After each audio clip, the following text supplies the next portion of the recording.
खबरें जो आपको सीधे जोड़ती हैं हमसे, जिनका आपकी जिंदगी पर होता है सीधा असर। खबरों की वही तस्वीर,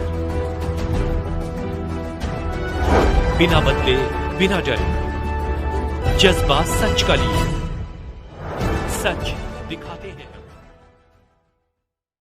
आया थाना लोहा मंडी पुलिस ने दबंग लोगों से मिलकर बिना नोटिस दिए गए घर सामान का फैला। पीड़ित परिवार ने सर्दी में पूरी रात खुले सामान के नीचे गुजारी। जहां एक तरफ योगी सरकार बेघर लोगों को आवास दिला रही है, वहीं दूसरी तरफ थाना लोहा मंडी पुलिस ने दबंग लोगों से मिलकर बिना नोटिस दिए घर का सामान फेंक दिया। जानकारी के बाद कोर्ट का आदेश का हवाला देने की बात गई, लेकिन नोटिस और पुलिस की जमा फीस की जानकारी के बाद चुप साधते नजर आए।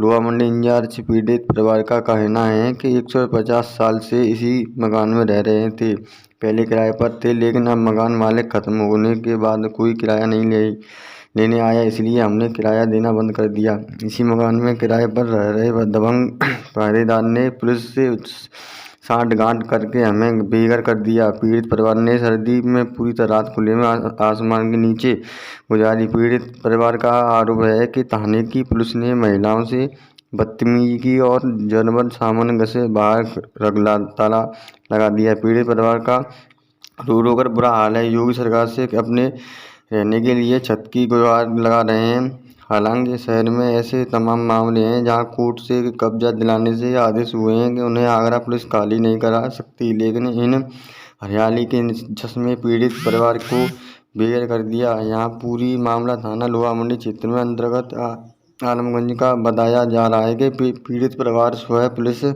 कमिश्नर न्याय के गुहार लगाने के पहुंचे। देखने वाली बात यह है कि पीड़ित परिवार को पुलिस कमिश्नर के छत दिलाने से सहयोग कर पाएंगे।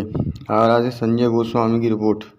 आई थी पुलिस हमारे से, ये कह गई कि हमने कही थी कि आए तो बोले कि अरे नहीं हमारे पास ऑर्डर है। हमने उनसे कहा था कि देखो भाई साहब तुम्हारे पास ऑर्डर है, हमारी तो तारीख है, 13 तारीख लगी है, वो नहीं माने, हमें कैसा तानी करके बाहर खींच दिया। दो वो पुलिस तैन वो भी आई थी लेडीज, उन्होंने भी बाहर निकाल दिया। मैंने कहा हमें क्यों खींच रही हो हमारे साथ, तो बोली कि नहीं है तो हम मार लगाएंगे तुम्हारी, सीधे से निकल जाओ, और नहीं तो हम तुम्हारा सामान भी फेंकेंगे, तुम्हें ही फेंक देंगे, ऐसे कह रही थी। और हमें ना कोई चीज़ से वो करने दे रही, अपने आप ही फेंका है पुलिस वालों ने, उन्होंने हमारा सामान। और वो नशेबाज हमें गाली बक रहा था, यूँ कह रहा था बहन की लौड़ी, और वो जे साली मार दूंगा, जे कर दूंगा, और खूब बक रहा। पुलिस वालों ने भी उसको समझाया, लेकिन नहीं माना, डंडा लेके निकल के आया हमारे से मारने के लिए। कितने बजे पुलिस आई थी, कितने लोग थे पुलिस? 12:15 बजे कम से कम होंगे 15-20 जने। सामान आपने खुद ही निकाला या नहीं, हमने नहीं निकाला, पुलिस वालों ने खुद निकाला है। क्या कह रही थी पुलिस? जो कह रहे थे कि नहीं तो निकालो, नहीं तो हमने कही हम नहीं निकालेंगे, हम क्यों निकालें अपना सामान। तो बोले कि तुम नहीं निकालोगे तो हम फेंकेंगे। मैंने कहा फेंको, आप फेंको, हम तो नहीं निकालेंगे। कोई आदेश दिखाया पुलिस ने कोई आपको? नहीं दिखाया था हमको। तो कोई नोटिस आपको मिला होगा? नहीं, अभी तक नहीं मिला हमें, नोटिस कोई भी नहीं मिला हमें तो नोटिस। और वो दिखा रहे थे, कह रहे कि देखो तुम्हारा 20 तारीख को निकल गया तुमने और खाली नहीं करा। तो मैंने कि हमारे पास हाथ में ऑर्डर आएगा, हम जब ही तो खाली करेंगे। तो कह रहे हमें कोई मतलब नहीं ऑर्डर फॉर्डर से, हमारे पास तो कोर्ट से ऑर्डर है, हम तो आज ही खाली करवा के जाएंगे। मैंने कि हम तो नहीं कर रहे हैं आप। तो बोले तुम नहीं करोगे तो हम करेंगे। मैंने करो आप। पुलिस ने पूरा सामान आपका निकाल दिया है? हाँ, हमारा सामान सबरा निकाला है उन्होंने। अब कहाँ रखेंगे सामान? हमने जे भी कहा था तो न करे, हम क्या करें, कहीं पे भी रखो, इससे हमें क्या मतलब है, कहीं पे भी जाओ, हमसे पुलिस ने ऐसे कहा। सरकार एक तरफ मकान आवास दे रही है लोगों को, आपको बेघर कर दिया। हाँ देखो, हाँ हमें बेघर कर दिया। क्या कहना चाहेंगे? हम तो यही कहेंगे, हमें या तो सरकार हमें मकान दिलवाए या फिर हमारा न्याय करे। राधा वल्लभ जी, क्या समस्या है लोगों की? ये मेरे समधी लगती हैं साहब, और आज मैं यहाँ अपनी लड़के की वाइफ से मिलने आया था। तो मैंने कहा बेटा कितने बजे घर आएगी? उसी दौरान यहाँ पुलिस कार्रवाई में कार्यरत थी। हाँ, उसमें संजय एसआई थे, चंद्रसेन हेड कांस्टेबल थे, और एक दीवानजी थे एनके राठौर, और थाना इंचार्ज थे, और 2 अज्ञात व्यक्ति थे। इन्होंने डकैती जैसा कृत्य किया है, एकदम से न्यायालय का आदेश होते हुए भी। न्यायालय में मुकदमा विचाराधीन है, लेकिन इन्होंने एकदम राक्षस प्रवृत्ति अपनाते हुए सारा सामान घर का बाहर पटक दिया है और परिवार को बेघर कर दिया है। छोटे छोटे बच्चे हैं, ठंड का मौसम है, ये कहाँ जाएंगे। एसएसपी प्रीतेंद्र सिंह जी से मेरी करबद्ध प्रार्थना है कि इनका इंतजाम कराया जाए कहीं ना कहीं, क्योंकि आपको आज शिकायती पत्र दिया गया है और कल भी ये लोग आपके सामने पेश होंगे।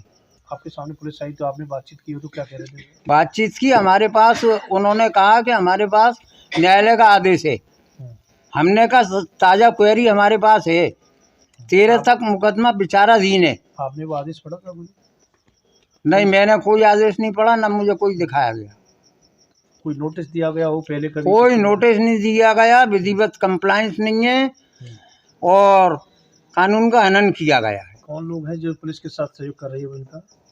ये हैं जिन्होंने नए मकानदार बनते हैं, तथाकथित नए मकानदार बनते हैं, वो लोग उनके साथ थे। पुलिस से साझ करके ये सारी कार्रवाई की गई है। तो क्या माना जाए ये लोग मतलब पुलिस क्यों इनका सहयोग कर रही है? पुलिस तो आप जानते हो, पुलिस तो भ्रष्टाचार में आकंठ डूबी हुई है। जो उसको जितनी रकम ज़्यादा देता है उसी पल्ले में बैठ जाती है।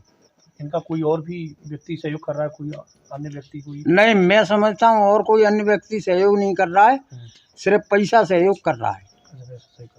क्या चाहते हैं आप? हम चाहते हैं इनकी पुनर्वास की स्थिति पैदा हो और माननीय डॉक्टर साहब, एसएसपी महोदय, इनका सामान दोबारा रखवाएं, क्योंकि न्यायालय में मुकदमा 13 तारीख तक विचाराधीन है। आपकी बात नहीं मानी गई तो क्या करेंगे आप?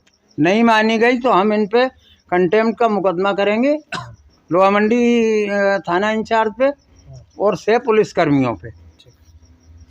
नाम बताओ अपना। ताराचंद मेरा नाम है। ताराचंद जी, क्या समस्या हुई है? कैसे आपका सामान पुलिस ने निकाला है? पुलिस ने सावन से मिल के निकाला है, मकान मालिक से मिल के। कितने समय से आप रह रहे थे? अब इसमें रह रहे हैं 100 से ऊपर हो गई हमें। पहले हमारे बाबा रहते थे, हमारे पहले, और फिर हमारे पिताजी रहे पे और हम रह रहे हैं। पुलिस ने आप पहले से कोई व्यक्ति नहीं आया आपके खिलाफ शिकायत करने के लिए? नहीं, कोई नहीं आया था। हाँ। कोई नहीं आया। आज क्या हुआ है? आज जो है पुलिस जबरदस्ती आई, मेरा पुलिस आई, सामान अपना नहीं उल्टा सीधा फेंकने लग गई। एक जना बोलो। ऐसे ही उल्टा सीधा फेंक गए पुलिस वाले, और पता नहीं कहाँ से किसी को पकड़ रहा है, क्या करे, और सामान को नहीं फेंक रहे। आपने पुलिस से बात नहीं की? करी थी, नो करे थे, नो करे थे, चुप बैठ जाओ, बैठ जाओ, चुप बैठ जाओ, मैं डंडों से मार लगाऊंगा अभी दूंगा, एक तब बैठ जाओ। इससे पहले पुलिस ने जानकारी नहीं दी आपको? पुलिस ने जानकारी पहले आए थे, तो नो कह रहे थे, कहते मैंने ऐसे कैसे, हमारा तो मुख्य चल लिया है, फिर चले गए थे, फिर अब आए नहीं, हमारा तक किस चल जाएगा, कैसे हो जाएगा। तो बोले नहीं, हमें तो अब मिला है। क्या लग रहा है, मतलब पुलिस ने मिलजुल के इनका? हाँ, पुलिस ने मिलजुल के जो कारनामे करे हैं, और इनका लड़का वो भतीजा है, वहाँ पर पेशकार है दीवानी में, उसने घोटाला किया, उसने और क्या घोटाला करके उसी ने भेजा? उसी ने घोटाला करके भेजा है यहाँ पे पुलिस वालों को। किसका मकान था ये पहले गंगा प्रसाद का मकान था ये। अब इसमें कौन रह रहा है? किसने खाली करवाया आपने? ये खाली कराया है देवेंद्र ने। देवेंद्र कौन है? देवेंद्र प्रेमवती का लड़का है, उनके बाप का नाम नत्थीलाल है।